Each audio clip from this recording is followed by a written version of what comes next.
3 ಗಂಟೆ ಅಷ್ಟೊತ್ತಿಗೆ ಅಂತ ಹೇಳ್ತಿರ್ಸಿದ್ದು. 3 ಗಂಟೆಗೆ ಅಂದ್ರೆ ಒಟ್ಟಿಗೆ ಬರ್ತಾರೆ. ಅಲ್ಲ ಒಟ್ಟಿಗೆ ಆಯ್ತು. ನೀವು ಬಂದಾಗ ಏನು 3 ಜನ ಪೂಜೆ ಸಾಮಾನು ತಗೊಂಡು ಒಳಗಡೆ ಎಂಟ್ರಿ ಆಗ್ಬೇಕು. ಏನು ಮಾಮೂಲಿ ನೀವು ಹೇಳ್ದಂತೆ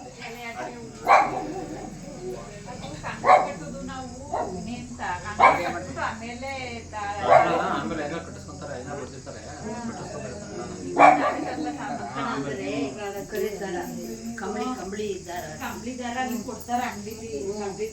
ನೀವೇ ತರಕ್ ಹೋಗ್ಬಿಟ್ಟು ಕಂಬಳಿ ದಾರ ತರ್ತಾರೆ ಇವರು. ಆಟೆ ಅದು ಪ್ರೀತಿ ಅಂತ.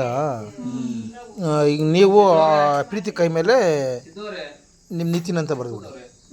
ಹಾಂ ನಾನಾ ಹಾಂ ಈ ಕೈಲಿ ಹೆಂಗೆ ಬಿಡಲಿ?